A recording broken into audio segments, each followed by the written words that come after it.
Welcome to episode 700 of the Entertainment 2.0 podcast, brought to you by thedigitalmediazone.com. I'm Josh Pollard. And I'm Richard Gunther, and this is the show that puts you in control of your favorite movies, music, shows, and games, this time from Las Vegas at CES 2026. Yes, my first year back in a while. And if you are normally an audio listener, but you were watching this on YouTube, you would already know that we're at CES because we're not in our homes and there's a big thing that says CES behind us. We have the big CES vanity wall. Woohoo! Yes. Yeah, kind of behind the scenes stuff. We always usually get some space to record here, and we have a really nice space this year with our own stage and our own wall and some storage.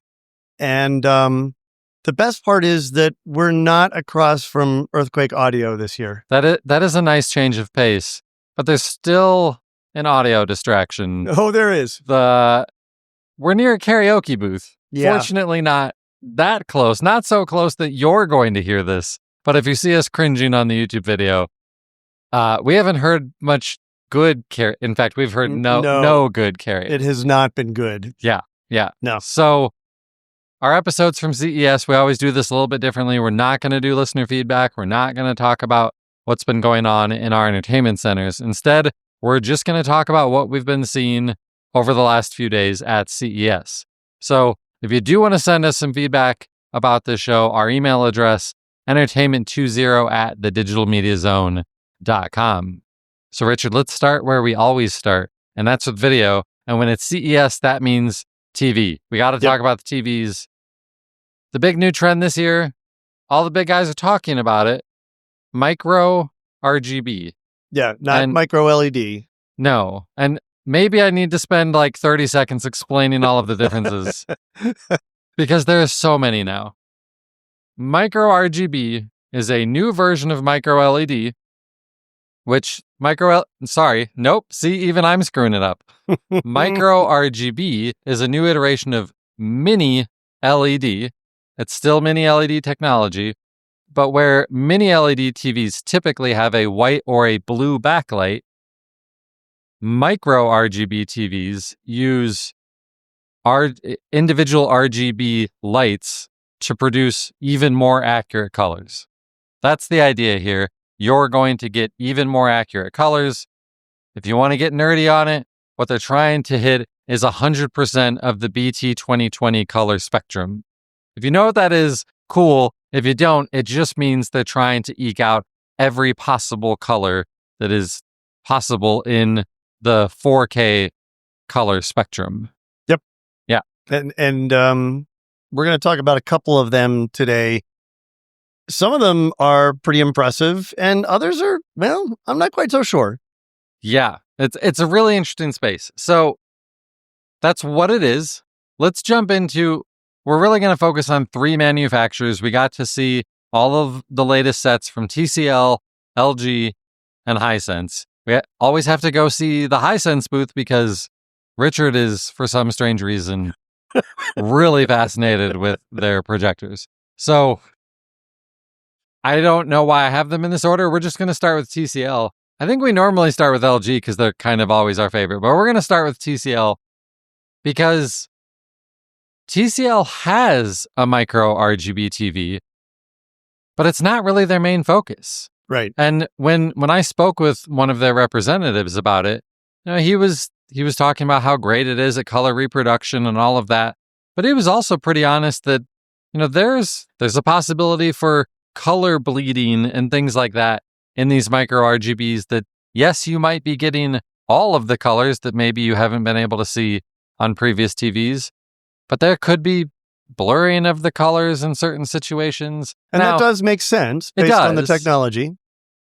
I didn't notice that in anything, but I think that actually goes to my bigger point about micro RGB TVs is, has anyone ever been watching a TV who isn't like a color correction specialist and thought, this just doesn't look like the right shade of blue? Well, like in the last few years. I mean, not discount like all of the old LCD TVs and stuff like Yeah. that. Like generally high-end TVs right now, they look like the colors Really look good. really good to me. Really good. Really good. Yeah. I mean, I think it is about color accuracy, and they're talking about color accuracy. And that means a lot to people, particularly if you're creating some sort of home media space or something. I think it gets a little bit less important if this is just going to be slapped in a wall in some bright room in your home. Right. Right. So this isn't for every application. It's for very specific use cases. And I think, as we'll find out, if you have the money, then this seems to be the big new thing. Yes. We'll come back to the money aspect of this because, I mean, no one was really talking prices on the micro RGB TVs. So if TCL wasn't super focused on micro RGB, let's talk about what they were focused on. This is one that I'm absolutely going to have to look at my notes every time I say it because it's yet another set of initials and all of that I've really struggled with. Now they've got what they're calling mini SQD TVs. It's the SQD actually stands for super quantum dot. So this is essentially the next generation of QLED mini LED TVs. Super quantum. Super quantum. That is kind of fun to say, actually.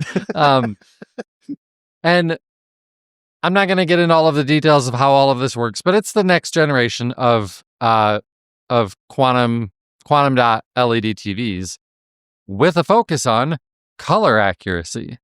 And so TCL is saying that with these new mini SQD TVs, they're hitting 100% of the BT 2020 spec.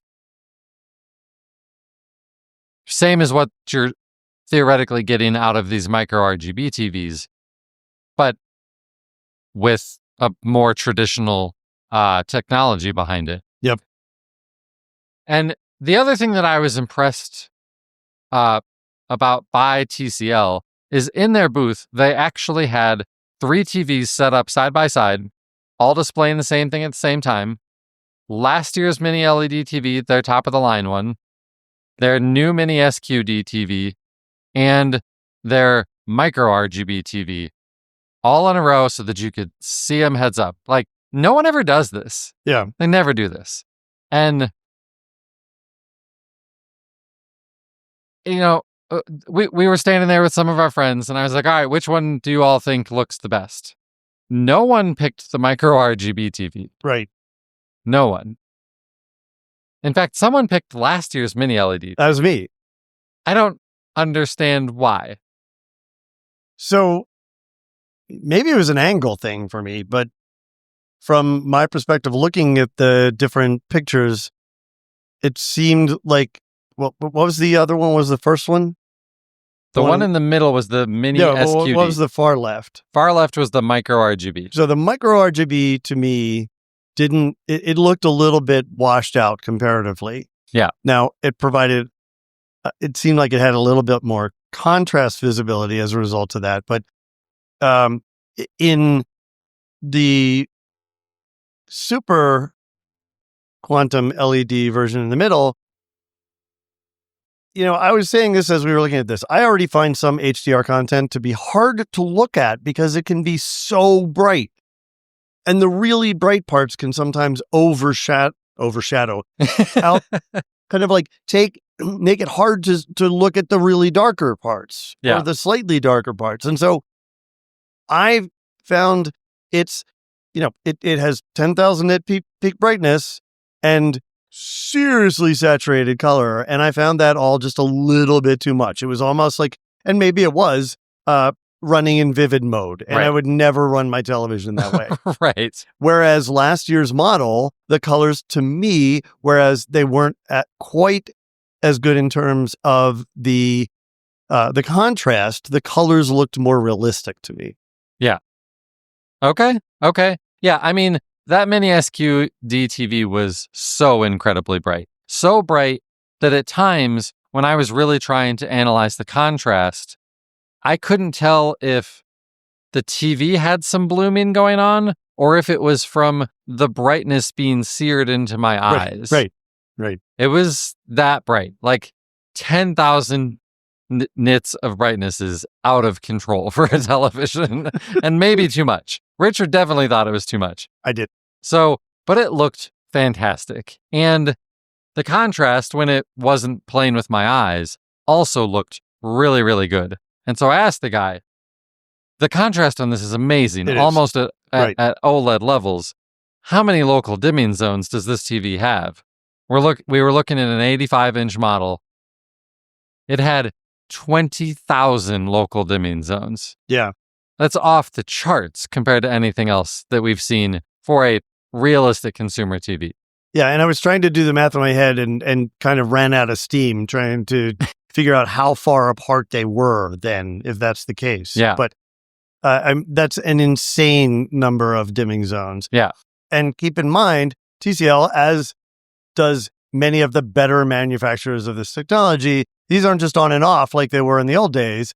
They actually dim with the content as it's moving. And so you get really accurate light behind each of these 20,000 zones on the picture. Yeah. Yeah. It looked absolutely beautiful. This TV is coming out this year, and it will be their top of the line model, not the micro RGB. The mini SQD will be their top of the line model, and those start at $7,000. So yeah, but they're all big. Like they're also starting at 75 inches. Right. So that is in line with the top of the line OLEDs from LG and maybe not Sony, because theirs are always even more expensive. Right. All right, so let's move on to LG. The biggest thing they wanted to focus on was it was like Throwback Thursday at the LG booth. They were like, hey guys, have you heard of the wallpaper TV? Yes, as a matter of fact, about 7 or 8 years ago. Right. So what did you think of this new wallpaper TV? So it's a next generation product, and what they've done here is they've incorporated the wireless content delivery that we've talked about in the past. So instead of having an HDMI cable, it's all wireless. There has to be a box with direct line of sight to a receiver on the bottom edge of the television. So you would put it on a console underneath where you have this on your wall. But the concept, in case you forget, because we haven't talked about this in a while because they stopped making them for a while, right, is that this very thin 6 millimeter thick substrate applies to your wall, applies to a like some sort of adherence film that goes on your wall. And then the only thing you have to get to it is power. And they say they have what they say is an in-wall rated power delivery cable, so that it's a wire-free look when you put this on your wall, because otherwise it would be kind of ridiculous. Right. But the idea is it ends up looking like there's just a poster on your wall that has these brilliant moving pictures, right? It's a good TV. It's always looked beautiful. Yeah, because it's an OLED. Yeah, and I'm sure that's improved over the years, just as they've improved their other OLEDs. So I think it's a cool concept. I think the challenge with this type of product is that you can't just go putting this on a brick wall. It has to be on a perfectly flat surface. And even most new build homes with brand new drywall don't have perfectly flat walls, because contractors notoriously just, we'll just fix this with some mud.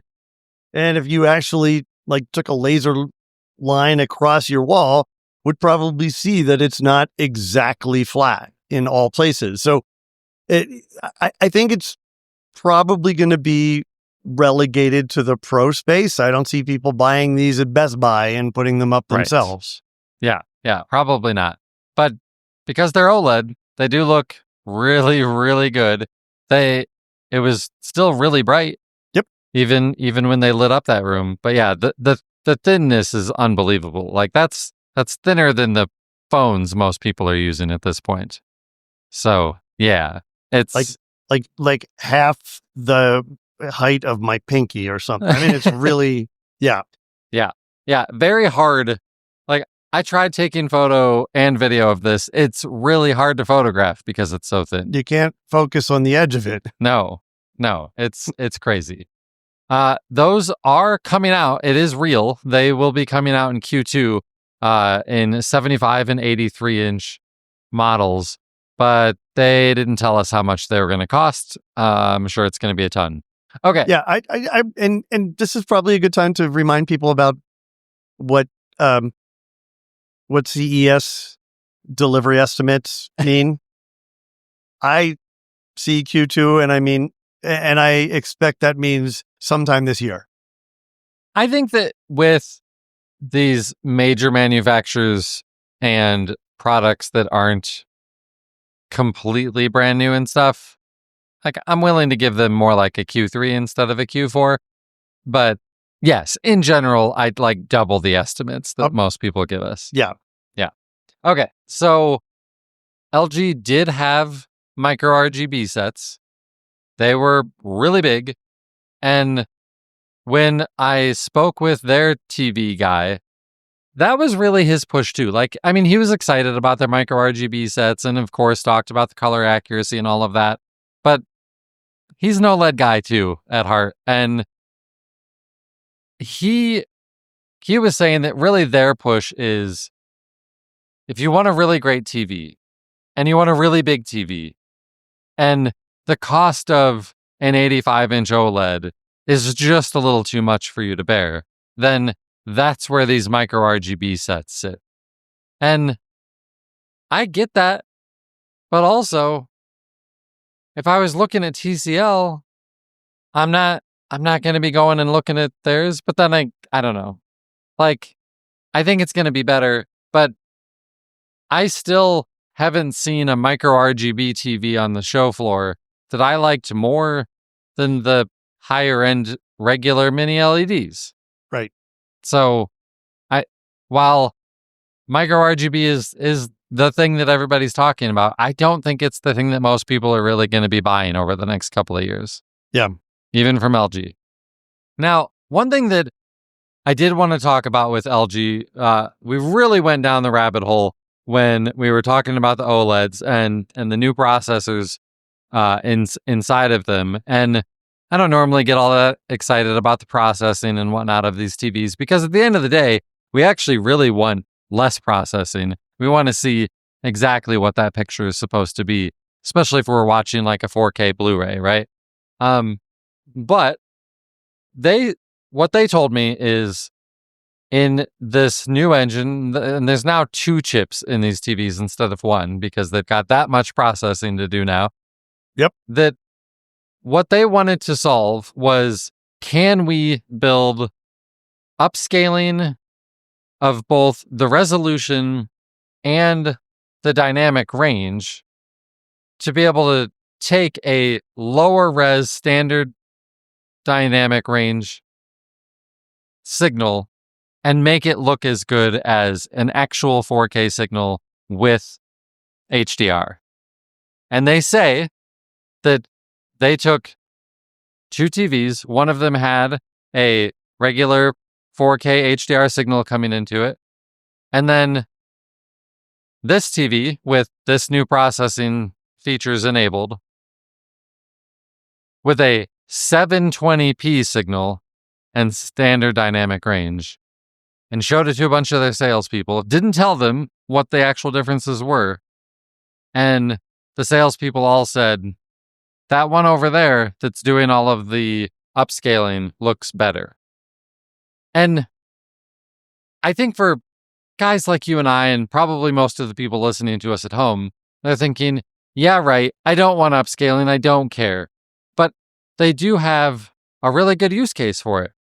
What he pointed out was all of these subscription video services that we're paying for, and they were all complaining about keep getting more expensive every month. Right. They charge more for 4K Yep. and for HDR. Yep. I think it's almost $10 a month more to get 4K and HDR on Netflix. And so with this functionality, in theory, you could get the same experience or better with the Netflix standard line than paying for Netflix Premium, I think it's called, that gets you the 4K. Yeah. I mean, it's technology we've been seeing evolve over the past few years.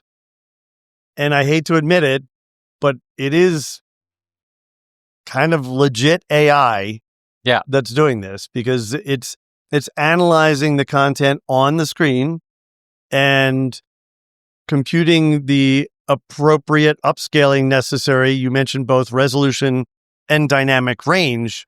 So what that means is taking standard definition or standard dynamic range and making it HDR content. Right. It's kind of amazing. And it has to do that based on the content. It has to do that based on, are we looking at hair or fur? Are we looking at a face? Are we looking at foliage? Are we looking at the sky, clouds? It's all handled differently. So it has been improving significantly over the years. I'm kind of shocked it's so good that they can't tell the difference, or that they think the new stuff is better. Right. I'm frustrated that we can't verify what they say, and you put it that way, they say, because there's no demo of that here. Right. So the other thing that I do want to point out with that functionality, because so many of the hardcore TV people are like, I don't care about auto upscaling and all of that stuff. The reality is, most of the content that we're watching isn't 4K. If you're watching TV, it's not 4K. If you're watching a lot of streaming services, it's not 4K. But you bought a 4K TV. So you should be interested in this technology being good, because it'll more fully utilize the TV that you paid for. Yeah, for sure. I'd be interested to see how upscaling is doing. This is a little bit of a diversion, but as I continue to occasionally watch like old television that's 30, 40 years old, I do wonder, how would it handle that older, blurry, taped content? Not necessarily blurry, but if it wasn't actually filmed and they haven't restored it from the film, that old content that was only stored on videotape from years ago is pretty bad. Yeah. And I'm wondering how that kind of upscaling is going, because that would be, to me, that's like the golden ticket. That's the thing that would be incredible, to even to take old films that have been not restored, or that maybe you have on an old DVD, right? And what can they do to that to make it look incredible? Right. We'll have to wait and see. Okay, the other thing that I did want to ask, and I asked LG, but I forgot to ask some of the others, is what about Auracast? Everyone who listens to this show knows how much I'm interested in Auracast. And the new LG TVs support it. A lot of their other audio things support it. We'll talk about that later. But yeah, a TV that supports Auracast means you could potentially be using... There's two obvious use cases that jump out to me. One is multiple sets of headphones. If you and your partner are both trying to watch TV, but somebody needs it a lot louder than the other, or you're both just trying to watch a movie after the kids have gone to bed and you don't want the explosions waking everybody up. Multiple people connected to one TV with Bluetooth headphones. Another possibility that we're going to start to see is Bluetooth speakers being used as surround sound speakers, because Auracast will enable that, because you can just connect a whole bunch of speakers to the same source. So that's what I'm looking forward to with Auracast in the TV land. And as we've been here, we've been looking around the floor for stuff that supported Auracast. And as we were discussing with a vendor in kind of the startup area yesterday, it's just not here yet. So it's nice to see it in a widely available line of consumer products now, but that's an exception. It is. Like, there are some devices that we saw that have higher end chips in them and stuff that are supporting it because it's just baked in. Like, if you're building a set of headphones and using the latest Qualcomm chip for it, it supports it. But the other problem that we're seeing is that a lot of manufacturers aren't calling it Auracast, or they have it, Of course. but they're not mentioning it at all anyway. Yeah. So, yeah. All right. One more brand to talk about. It's Hisense. Their big focus was, OMG, look at the world's biggest micro RGB TV. And it's huge. It's 116 inches. It's big. It's so big. And it is pretty, and it is really bright. Yep. It was the best looking micro RGB TV we saw, I think. Was it better than LG's? I don't know. I'm hard pressed to make that call, but it was great. It was great. And the idea here is that, your wall becomes the television, basically. Yeah. Like, this is the kind of television technology that can be essentially matrixed across any surface, and they show it in traditional rectangular forms. Oh, see, now you're talking about the micro LED TV. Oh, geez, I'm already confusing this stuff. Because I agree with you. But we'll come back to the micro LEDs. We're starting with that giant one that was right out in front of the booth. That was their big 116-inch micro RGB. Okay. Yep. And that was beautiful. It was. And it has nice surround speakers built into it now. That's one of the things that we were seeing in TVs. TVs get a bad rap for having terrible, terrible, terrible audio built in. Well, they don't get a bad rap. Like, they deserve a bad rap because they are generally terrible. Right. So I'm happy when I see vendors trying to improve that experience, because not everybody, after they drop several $1,000s on a television, is then going to do what I foolishly, happily did and dump another $2,500 on speakers. Right. So, but they should, if they can. Yeah, I agree. Yeah. So let's actually, before we jump into micro LED, you love their projectors. Do you want to talk about their projectors? Yeah, sure. So I have always had a soft spot for the Hisense short throw laser projector. And when it first came out, it was a single laser, and then they ultimately made them all 3 laser. So you have the RGB separate lasers. And over the years, it's gotten better and better and better. I think for the price, which is about $3,000, $3,500, something like that, the ability to get a picture up to 120, sometimes larger inches from a projector like that can be just like a foot away from your wall is hard to beat. And there are other manufacturers doing this, and it's not just Hisense, but I've always found Hisense is well priced, and I've liked the overall look of it. They used to sell them with a screen, making it just kind of a no-brainer from my perspective, because it came with the screen. You didn't have to go screen shopping. It was matched to something that was specifically designed to work with their TV, like a light rejecting screen. Now they don't offer them with screens. I think they do sell screens, but everybody that I'm seeing online that's buying these is going to different manufacturers to get their best option for a screen that you can find. So I don't know that I would go to Hisense for the screen anymore. And they even mentioned that it's a different vendor that is manufacturing their screens now. I think it looks great. You and I still disagree on this. I was very happy with the overall look of it. I would argue, and you counter, then why is it this way every year? I would argue that the content didn't show off the full capabilities of it. And we, in fact, saw other TVs like at TCL, where even on their beautiful mini SQD TV, the image had been teleassigned incorrectly, so the frame rate was off and things looked jerky. Yeah. And we were seeing that a little bit of jerkiness and lag in that projector. And it's hard for me to know, is it the content or is it the projector? Yeah. Yeah. I've been struggling to come up with words for what I don't like about the picture quality of these. But it's two things. One, high-speed motion just looks wrong to me for some reason. And I can't clearly define what looks wrong about it, but it just doesn't look right.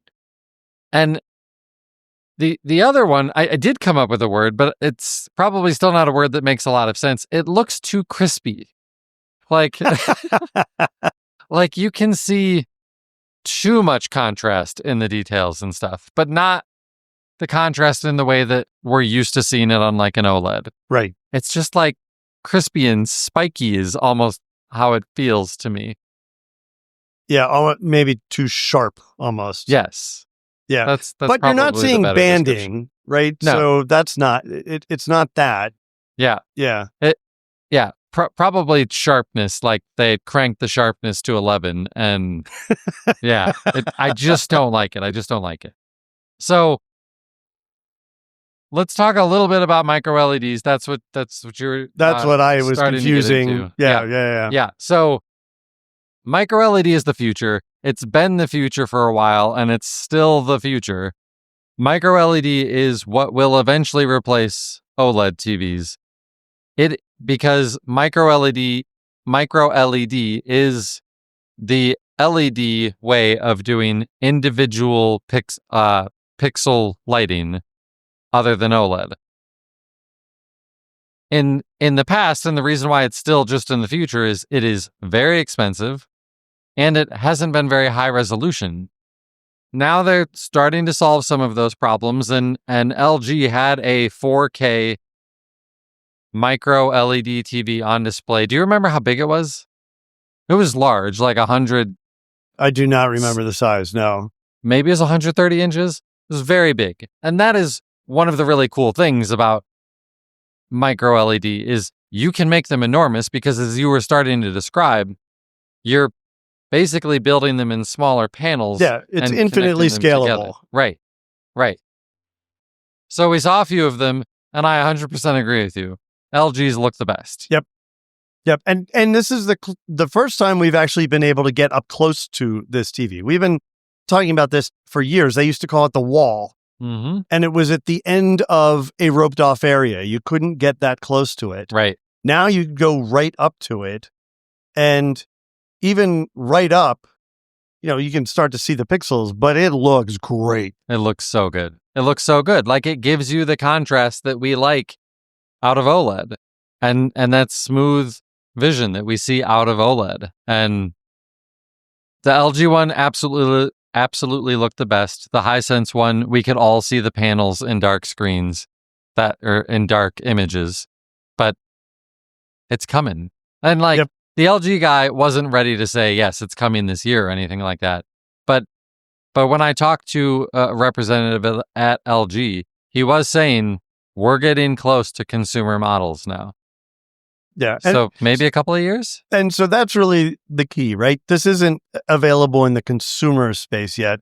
We see this technology in use all the time in commercial and industrial applications.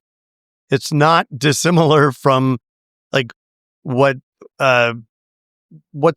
signage is using nowadays. Yeah. And we've seen the Samsung booth wrapped in it years ago, right? I mean, so the technology exists, but like you say, like you talk about it in terms of resolution. What it's really about is miniaturization. Yeah.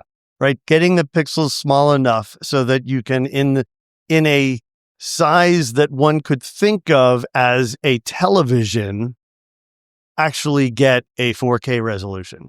Well, but that's not even really the size they're targeting. Like, one of the things that I thought was funny about the LG display is in their video loop, it was mostly showing a gigantic living room sort of place. Right. You looking through a portal or a window into a gigantic living room space. With an enormous television on the wall. Yes. Like, I mean, there's no way to know, but like prospectively, it was way bigger than the massive U-shaped couch in the room. This was, I don't know, 175-inch television or something like that. And that is the other thing that micro LED gives you, because you can make them as big as you want. And so we really will be able to say, turn this whole wall into my television. Right. And have it look fantastic. Right. And actually that's if I'm alive when that kind of stuff is available and hopefully affordable to me, like that's what I would want. I would want the whole wall. I wouldn't want like, oh, let's make this square or rectangular area a TV. No, I would want to plaster the whole wall with this stuff so that it looked like you could make it look like the wall's just not there. Right. You're just looking into this space, whatever it is. And it's really cool technology. Total Recall is one of the early movies I remember kind of suggesting this kind of technology being available. And I'm here for it. I want it. Few more years. I don't know if I'm ever going to be able to afford it. But well, I'm hoping that you're going to live quite a while. So, me too. I think it'll happen in your lifetime. Okay, good. For sure. Good. All right. Anything else on TVs before we move on? No, except that there aren't as many here as we're used to seeing. And one vendor that we didn't really talk about it, except in the quick mention that I just had, was Samsung. Because Samsung's not at the convention center this time. They're doing an kind of off the beaten path demo space of their own in conjunction with CES as part of CES, but not on one of the CES official floors. Right. And that's really unusual because they were a huge presence here for Massively. years and years and years. So there's other vendors filling in the space, but it doesn't seem like it's TV vendors. I mean, we went and we saw the three big ones. Right. And Sony's here, but I don't even know if they're showing TVs. They're not. The Sony booth is just showing their new car with Honda. Yeah. So we used to joke that this was the hall where we came to see all the TVs. And we did, but there's nowhere near like the TV screens and as many vendors as we're used to seeing peddling them. Yeah. And I feel like maybe part of that is because they all recognize that, okay, the newest technology we've got is micro RGB, but it's actually not that great. It's not that it's not that great. It's just, I don't want to rush out and replace an OLED with a micro RGB TV. I see like zero reason for going down that path if you have a good TV now. Yeah. I mean, like the representative at LG said, the only real reason it makes sense is if you really want to go with a massive, 95-inch television. And a 95-inch OLED is going to cost you $25,000. Yeah, but do we know what these are going to cost when they're that big? I mean, I that's the thing that I think we don't know enough about yet. I don't think we can do a really good size by size, type by type comparison in the industry yet. Yeah. Well, we do know because Hisense, they did end up releasing their 116-inch micro RGB TV from last year. And that 116-inch model was $25,000. A 93-inch OLED from LG is $25,000. Yeah. Okay. And I would expect that Hisense TV will be less expensive this year. They're both way out of reach for nearly everyone. But those are the only couple of examples we have to compare pricing on these technologies. Okay, so let's move on to audio. Kind of a weird year for audio too. Like I said, I was mostly looking for Auracast, was not seeing it in a ton of places, but did see a couple of interesting open ear headphone options. So the first one I want to talk about is from Shox. Shox is very well known in the running space because they basically became the manufacturer of bone conducting headphones. So bone conducting headphones don't have anything plugging up your ears, making them a whole lot safer to run in outside when you can hear cars that might be about to run you over. Right. So they've got a new set of earbuds that are not bone conducting. They do fit sort of in your ear, but they wrap around the top of your ear like a lot of other headphones do. And then they just have a thing that's kind of resting a little bit into your ear, but not anywhere close to like in your ear canal the way traditional earbuds would be. The big thing they're going for here is they're super comfortable. If you've got AirPods or Pixel Buds or something like that crammed into your ears, eventually that gets uncomfortable. Yep. And these don't. Like, I can't say firsthand from hours of experience. I've worn them for like a minute. But the guy at the booth said, I can wear these around all day. And I believe him. They do feel really comfortable. They look a little weird, but they feel really, really comfortable. So, but then the question is, but then what am I doing? Like, are these really still geared towards runners and things like that? And what about noise cancellation? These are going a little bit different route. They were very upfront. This is not active noise cancellation the way that you're used to in AirPods Pro or anything like that. They're calling it noise reduction. And that is what it is. You put it on, even on this crazy loud show floor, and you can still hear a lot of noise, or you can hear a lot of the people talking still really well. But just like that general noise that you hear, just really toned down a lot. And so like I put them on, turn on the noise reduction to maximum level. The show floor kind of quiets down a little bit, but I could still hear the guy that I was talking to. Right. And so I asked him, like, so do you recommend that like you run with this noise reduction turned on? And he's like, I wouldn't. Like, I still wouldn't do that. That's probably still not the safest idea. That makes sense. But very comfy for very long, extended periods of time. If you're turning on that noise reduction, you're getting 6 hours of charge out of these. If you turn that off, you're getting 12 hours of battery life, which is pretty phenomenal for a set of earbuds. So these are coming out like now-ish, basically. I don't have the date in here, but I think they're basically available now or will be very soon. A little bit pricier, though, at $250, which I think might be a little bit harder for some people to swallow when they're not really the do-everything earbuds the way an AirPods Pro or Pixel Buds might be, because they don't have that active noise cancellation. Yeah. So another really fun one from a company called Earfun. So they have to be fun, right? Absolutely. These ones are also open ear. They look like clip-on earrings in a way that looks a little bit ridiculous, but I don't know. Like, do we really care what earbuds look like anymore? Like when AirPods first came out, everybody was like, It looks like you've got cigarettes hanging out of your ears. Exactly. And it still does, but we're used to it. Right. Exactly. And honestly, are these the ones that you tried on and when I was with you? Today? Yeah. No, that was the Shox Open Fit Pro Buds. Okay.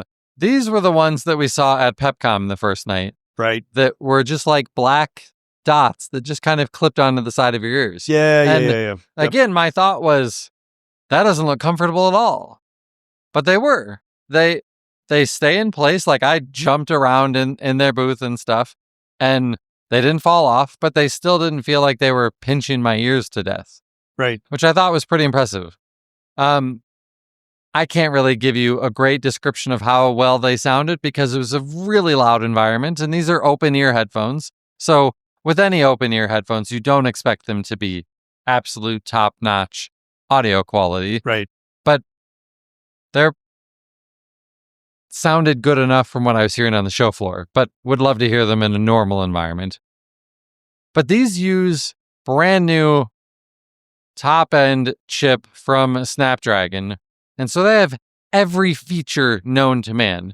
Importantly, Auracast, but also these things have fantastic battery life with this new chip. They have AI translation built in, and these earbuds were under $100. I don't know how, Right. but they are. And their regular looking earbuds were, they were given awards by CNET and stuff last year for how good they sound, the value. So I think Earfun, while it sounds like one of these knockoff brands from China or whatever, Yeah. they're looking pretty legit at this point. And Interesting. And I think is definitely a company that people should be looking at if they just don't want to spend $250 on a set of earbuds. Yeah. Yeah. So cool. All right. One more audio section. LG had a huge section in their booth dedicated to their X-Boom line of audio devices because Will.i.am is partnered with them, and I don't really care about these celebrity partnerships. Yeah. But what I was curious about is what are the features of these things? And they have earbuds, which are the X-Boom Buds, Buds Lite, and Buds Plus. And then they Buds also... Light. Oh, God, I didn't think about it like that. That's terrible. They shouldn't name them that. Wow. But then they also have some Bluetooth speakers, kind of like the rugged line, the waterproof line, and then the really big ones. And all of their speakers have Auracast. And when I asked them about Auracast, he said, yep, they've all got them. So you can use them all around your house like you would Sonos. And it was weird. Like, I was not expecting them to describe it as a multi-room audio Sonos-like experience. But it's correct. Like, that is a great use case for Auracast, Sure. is being able to pair these all over the place. Yep. And listen to one source on lots of Bluetooth speakers all at the same time. Or potentially multiple casts across sets of speakers. Right. And they do still support like taking two of the same speaker and putting them into a stereo pair. You can do that too. And then the Stage 501, that's the biggest speaker that they had there. It's also a karaoke machine. It even has an XLR in. Well, it has an XLR input, of course, for the microphones, but also a guitar input if you wanted to play along on guitar. And this was another use case for AI that actually works, actually makes sense. They said, we have AI in this karaoke speaker where it will analyze whatever music source you're using. It can be Spotify or Apple Music, whatever you want. And it can figure out the vocals and decrease them by 50% or 100% entirely, just automatically. It's such an awesome use case for karaoke speakers. It is. Did they have any demos running? Because in eliminating vocals entirely sometimes means like replacing them with what should still be there in the background, but you might not otherwise hear. Yeah. And I'm curious, like how they're handling, because you and I edit audio, and we know what audio looks like both as a sound curve and in, I forget what they call it, but the heat map where you're actually seeing the different histogram. the histogram, and you can see the squeak, and you can see, but correcting that is really, really tricky. So I'm curious how they're doing that to how they're patching so that it doesn't sound like something's missing. Right. Maybe we should stop back on our way out. All right, we should do that. But the Buds Plus, their earbud line, I did want to point out that the Buds Plus, I really didn't catch that beer reference when I was talking to the guy. That is their top of the line earbuds, and those do also support Auracast. So we've got a little bit of Auracast out there. Audio was a little bit weird this year, but it wasn't anywhere close to as weird as gaming at CES this year. So weird. So last year, it was all about handheld gaming.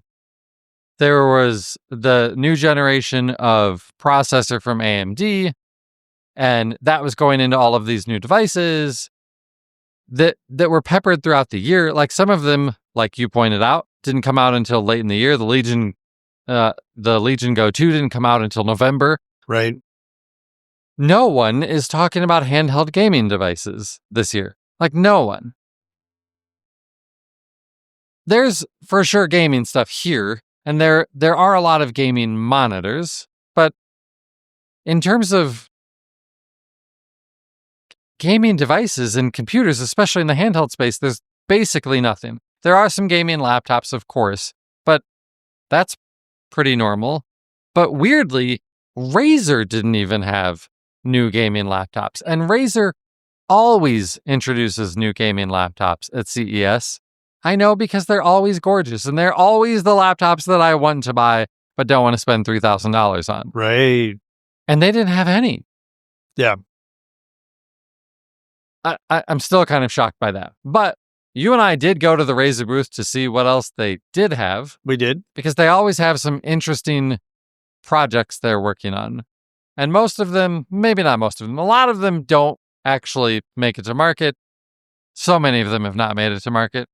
But they were really focused on AI, of course. They were really, basically entirely focused Everything on was AI. Everything was AI. They didn't launch new laptops, but they did launch new AI workstation computers that are enormous, physically enormous machines. Yep.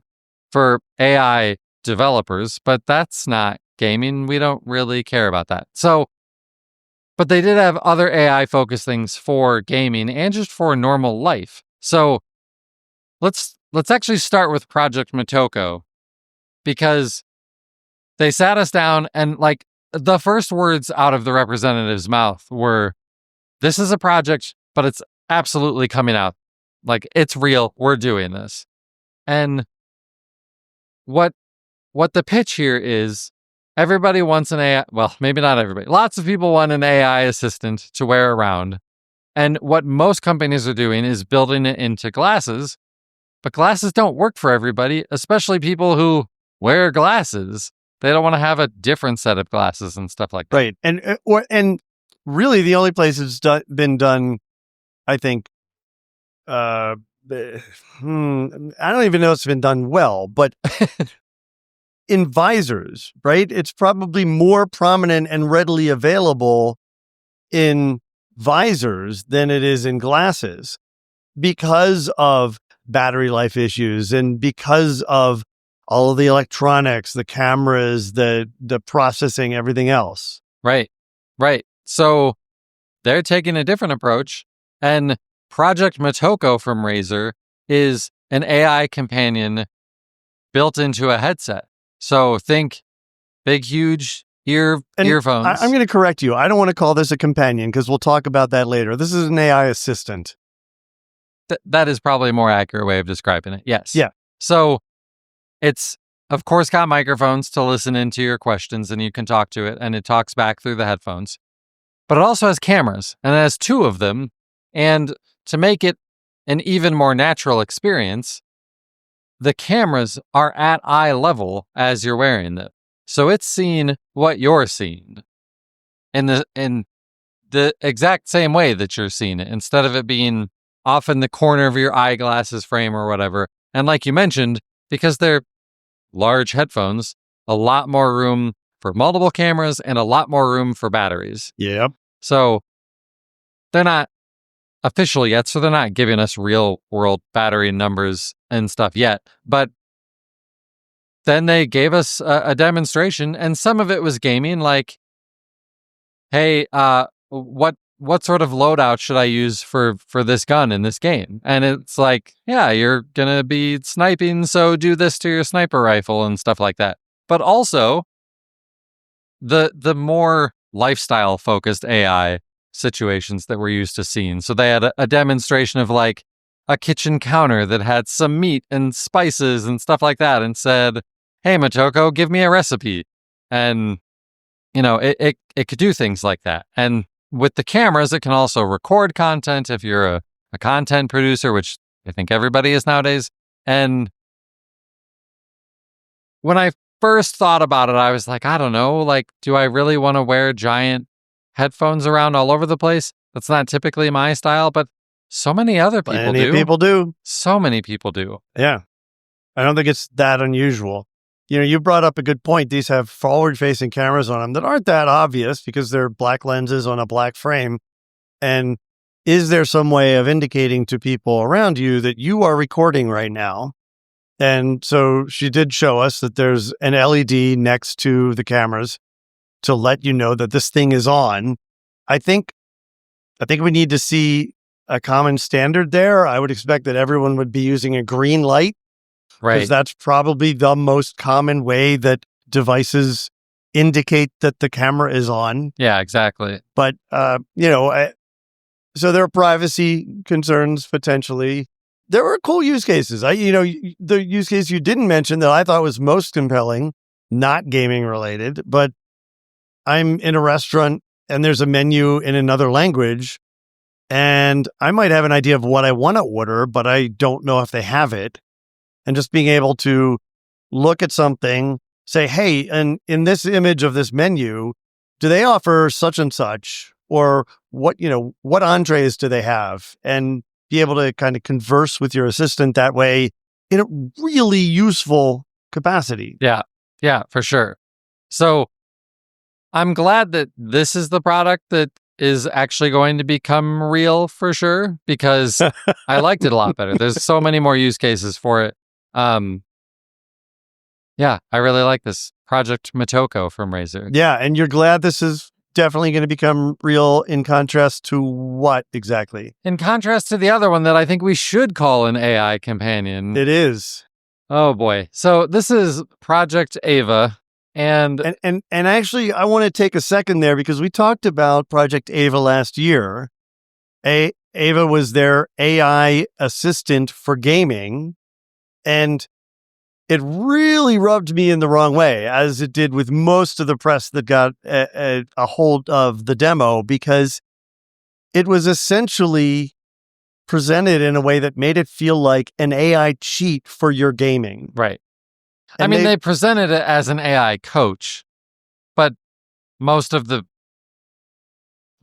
interpretation of that was, so it's going to cheat for me. Right. And this was where they were last year. So they have kind of transformed this into a different form, to be redundant. Yes, it's definitely a different physical form, but they also, when they gave gaming examples of using this, they didn't give any examples like that anymore. They were like, right. Like the loadout example and stuff like that. They, last year they were showing League of Legends, the most common esports game, and asking it to tell them how to be a better player. No examples like that in this year's booth demo of this functionality. So what is this? So now, instead of being like an Alexa looking thing that sits on your desk, it is a glass tube with a holographic cartoon person in it. It still has a camera built in. It's still got a microphone and speaker and stuff. And then just plugs in via USB-C to your laptop or your desktop. And then it's your AI companion that you can ask anything, not just gaming stuff, anything. How does my outfit look for today? And they have a couple of AI personas, a man and a woman, and they look like cartoon video game characters that, like the one that you're probably, if you've already seen this online, you've almost for sure seen the girl, because she looks like an anime girl with the ruffled skirt and the boots and all of that stuff. And the cat ears. And right. And the guy looks like, a superhero sort of physique and all of that stuff. Calls you champ nonstop. It was so annoying. And it's working with third-party AI services. So it can work with OpenAI. It can work with Gemini. I think they said it could work with Bard. That might be it right now. Well, when they were showing it to us, it was using Grok, which is maybe why it was so horribly annoying. That's what I meant. Grok. Yeah. I would turn that off right away and switch to any other LLM. But yeah, so it is an AI assistant that's not just gaming focused. You can use this for anything. You could, they had a video of it, like, I just have this in my bedroom and it gives me my wake up, like, hey, good morning. Here's what you've got going on. Maybe this is how you should dress for the day. Except that it wasn't plugged into a computer in that video. I don't know if you noticed that, when it does actually need to be plugged into a computer to work. Yeah. It's not a standalone speaker. Yeah. But when plugged into the computer, in addition to the typical audio and video cues that you're getting through the physical device, it's also sampling your screen 1 frame per second to get context there about what it is that you're doing, whether it's playing a game or watching a movie or working on a spreadsheet. And it can give you AI assistance to all of that stuff too. I can't imagine working on a spreadsheet for work and hearing this AI system be like, yo, champ, what a great spreadsheet. Like, you could totally take this to the next level, bro. If you like, it was really annoying. It was very annoying. Yeah. I don't understand this device and why we need it. I don't understand why it needs to be a device. Yeah, I think they're hitting 2 things here. And for me, this hit all the wrong buttons. Yeah. I mean, all the wrong buttons. Just the night before seeing this, you and I and some other colleagues we've met or been talking with here at the show, we're discussing this whole idea of AI companions and people starting to form relationships of whatever nature with AI companions. This is your buddy. This is your pal. This is your girlfriend, maybe, or Right. thinking of it as a substitute in that capacity. And so I don't like that aspect of it. And they're totally playing into that. They're 100% playing into that. Yeah. And that really bugs me. It feels icky. It feels icky. Yeah, it feels icky. I also, and this can totally be tuned, but I don't like how any of these models are just like fawning all over you when they give you advice on stuff. Right.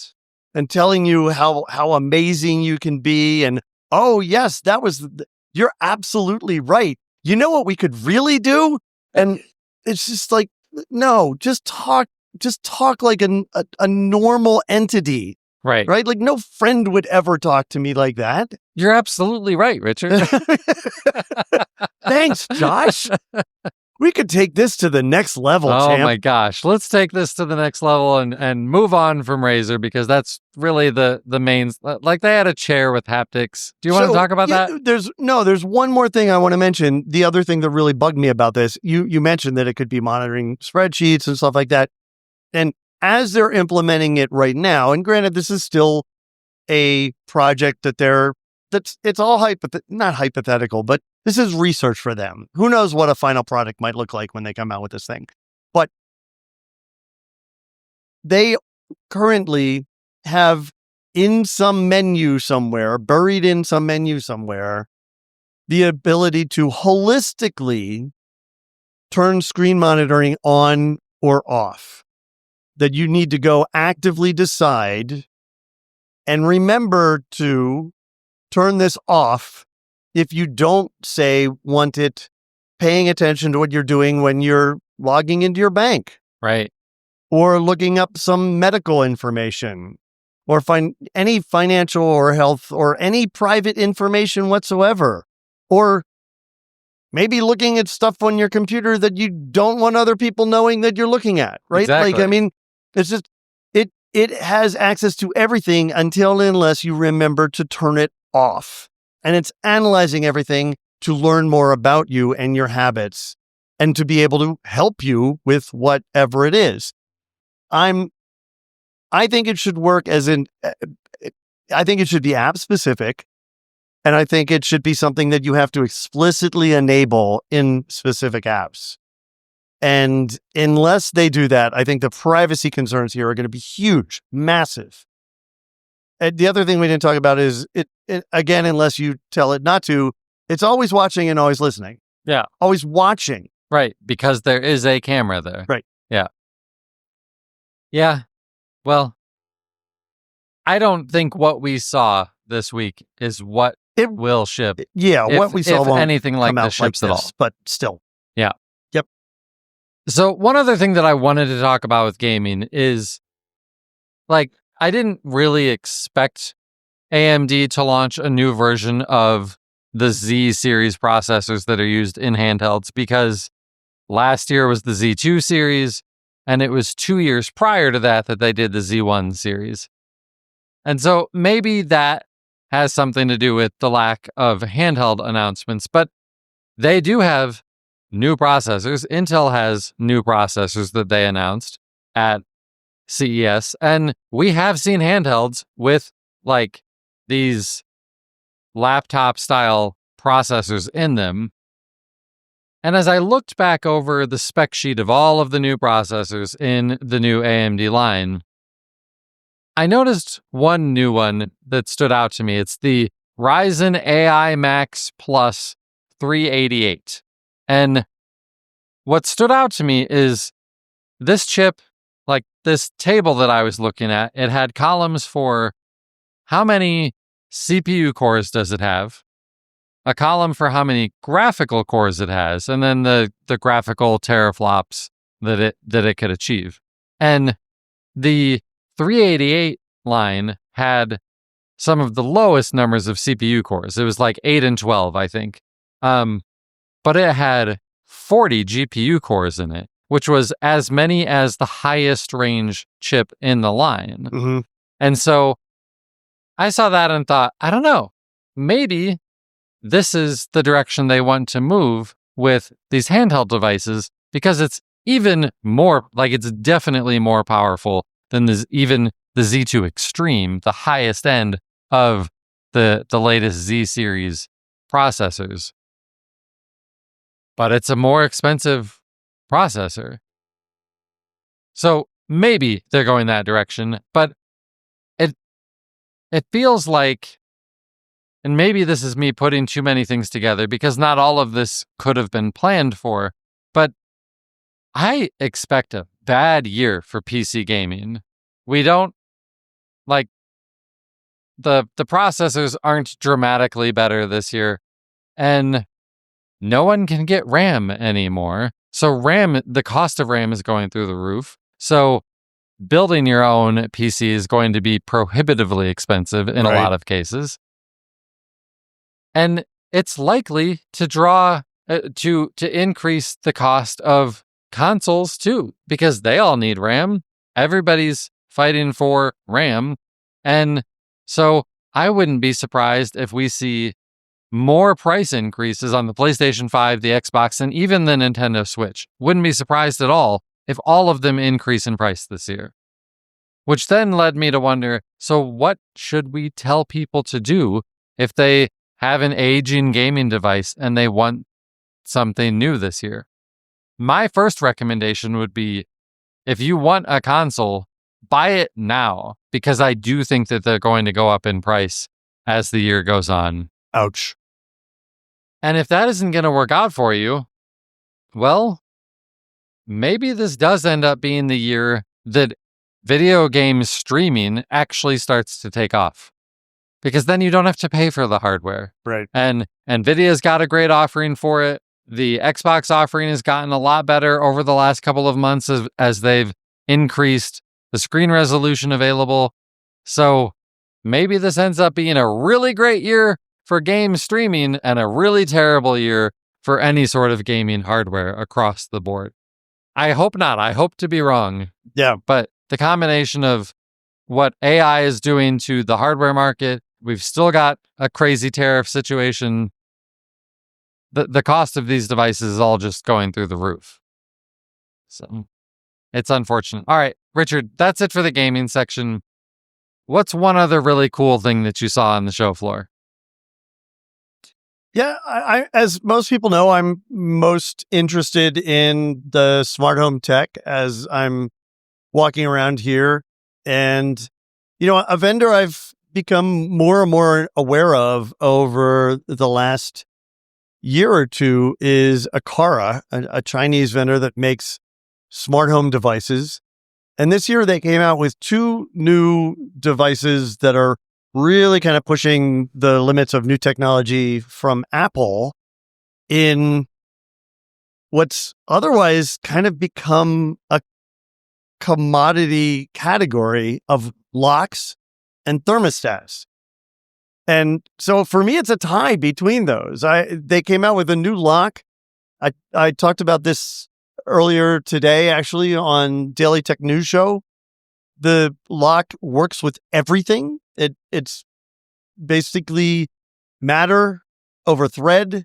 So as long as you have some device like a hub for your Amazon, Google, or Apple ecosystem, it's gonna work with it, and it lets you open your door any way you want to, with a key, with a code, with a temporary one-time password, with your finger, with a tap of your phone, or if you have one of the newer iPhones with the UWB chip in it, you can just walk up to your door, and as you approach the door, it unlocks. And as you walk away, it locks. And it's smart enough to know if you're inside or outside, and if you're just passing the door versus walking up to it. Really, really cool technology. And it's already out.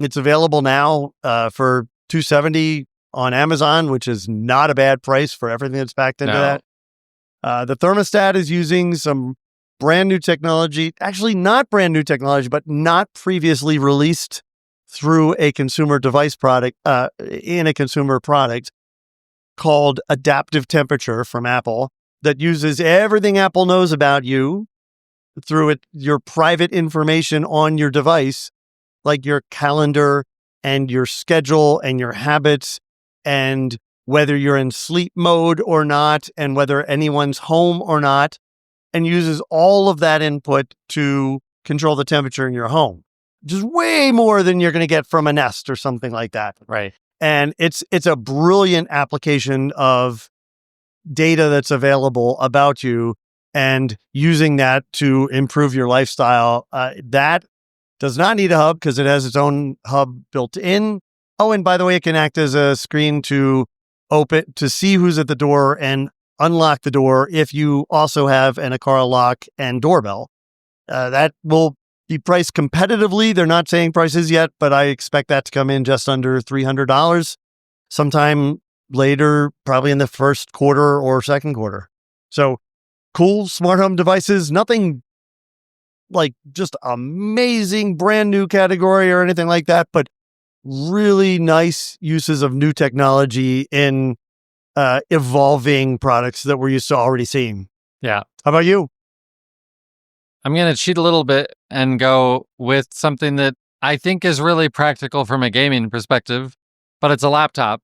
So Lenovo has a new Legion laptop with an OLED rollable display. We've seen these rollable OLEDs in various shapes and sizes across different use cases over the last few years. And in this case, they have a 16-inch OLED display that then you can push a button and it expands horizontally out both ways to give you a 21:9 screen instead of just a 16:9 screen. Nice. On your laptop. Like an ultra wide experience. Exactly. So, from the gaming perspective, like having an ultra wide display can be really nice for different games where you want a wider field of view for sure. Right. If you're watching movies in 21:9, that's an awesome aspect ratio because it's what most movies are filmed in. And even if you're just doing boring spreadsheet work, like sometimes having that extra screen real estate for multiple spreadsheets and stuff like that. Yep. It's really nice. And to have that in a laptop that just fits the normal 16-inch form factor is really cool. It's also not a real product. Like, it's not for sale yet, and who knows if it will be. But if they make it, like, that seems like a really excellent use case for a rollable OLED display. Yeah. I like that a lot. Nice. Yeah. All right. Well, you sort of already shared your announcement here, but can you tell us again what else you've been doing at CES that other people should go and listen to? DTNS. Exactly. So today I was on the Daily Tech News Show with Tom Merritt and had a really good time just kind of talking about some of the things that I saw on the floor, the things that I thought were of note. That lock was one of the items. Check that out. That is Thursday the 8th, and it's already live on YouTube, and the audio will probably be posted by the time that you hear this. Absolutely. All right. Well, 700 episodes. 700. We didn't really do much to plan for it being 700, but it is a pretty amazing milestone, and it's so fun to be able to celebrate 700 at CES. At CES, which was coincidental. Yeah. It was not something we really planned for, like when we tried to get episode 666 on Halloween. Episode timings to make sure that Halloween. Yeah, exactly. Yeah. But no, this is great. I think I've been here with you for probably about 500 of those, if you consider that I started around 140 something and have missed a fair amount, but you keep the show going, which is awesome. I don't know if we should take bets on how long it's going to be till 701, because we both tend to get sick after we've been at CES. So hopefully that doesn't happen. And we will need to get back to our lives a bit, but we look forward to getting back to it. Yeah, absolutely. So that's going to do it for our main CES episode. We're not done. There's still so much to see at CES. So we'll be back with the next episode soon, covering everything else that we saw while we were on the ground here in Las Vegas. But that's going to do it for episode 700. I'm Josh Pollard. He's Richard Gunther. Thanks for listening to the Entertainment 2.0 podcast. Adios. Goodbye.